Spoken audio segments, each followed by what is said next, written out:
There is a solution. We of Alcoholics Anonymous know thousands of men and women who were once just as hopeless as Bill. Nearly all have recovered. They have solved the drink problem.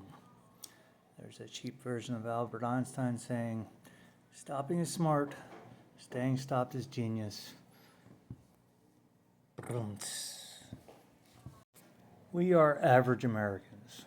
All sections of this country and many of its occupations are represented, as well as many political, economic, social, and religious backgrounds. We are people who normally would not mix, but there exists among us a fellowship and a friendliness and an understanding which is indescribably wonderful. We are like the passengers of a great liner, the moment after rescue from shipwreck, when camaraderie, joyousness, and democracy pervade the vessel from steerage to captain's table. Unlike the feelings of the ship's passengers, however, our joy in escape from disaster does not subside as we go our individual ways. The feeling of having shared in a common peril is one element in the powerful cement which binds us. But that in itself would never have held us together as we are now joined. The tremendous fact for every one of us is that we have discovered a common solution.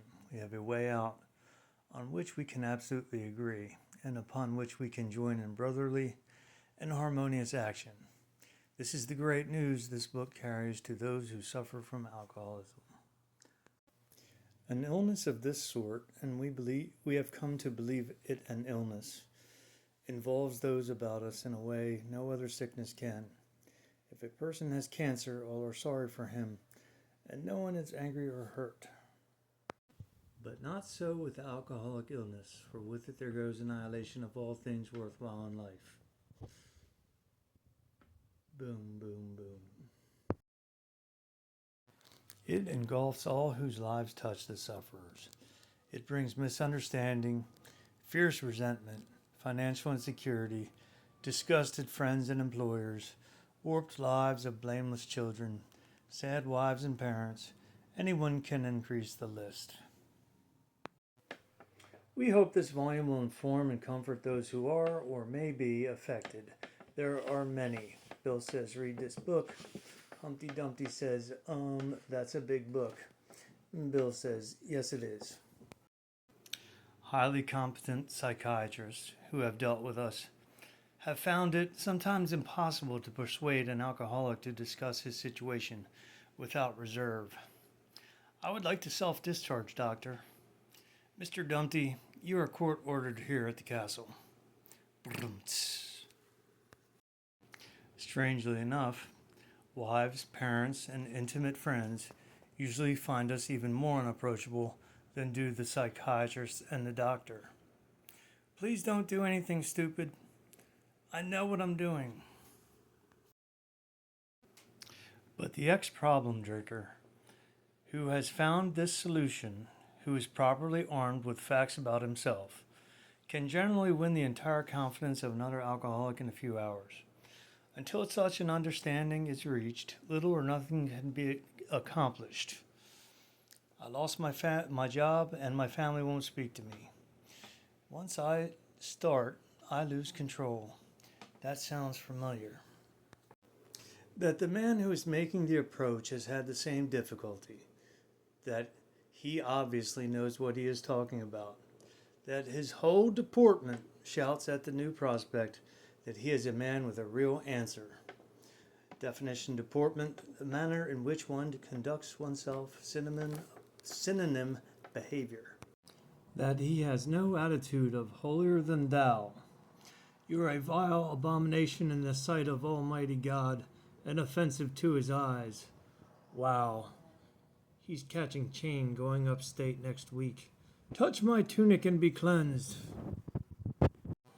Nothing whatever except the sincere desire to be helpful. That there are no fees to pay, no axes to grind, no people to please, no lectures to be endured. The 48 Laws of Control by Robert Mean. Law number 1, don't be a pussy. What law are you working on? Law 27, be dominant. Dominate got no admission money. These are the conditions we have found most effective. After such an approach, many take up their beds and walk again. RCO 1, roll up. There's no pressure, go at your own pace. None of us makes a sole vocation of this work, nor do we think its effectiveness would be increased if we did. We feel that elimination of our drinking is but a beginning. A much more important demonstration of our principles lies before us in our respective homes, occupations, and affairs. My job is staying sober. Yes, but the kids need food. This is reality, not a dang cartoon. All of us spend much of our spare time in the sort of effort which we are going to describe. A few are fortunate enough to be so situated that they can give nearly all of their time to the work. I am sober 1 year today. Well, happy birthday.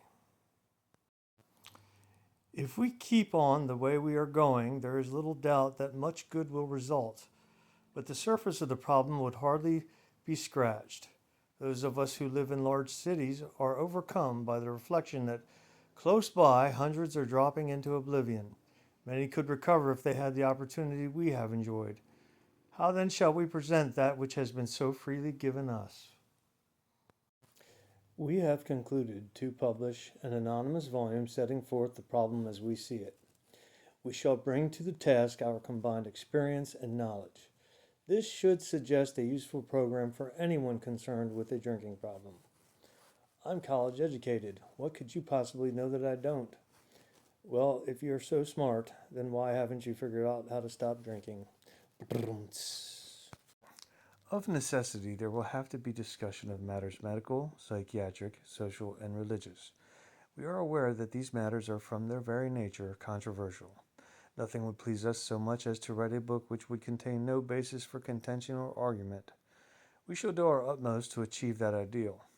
Most of us sense that real tolerance of other people's shortcomings and viewpoints and a respect for their opinions are attitudes which makes us more useful to others.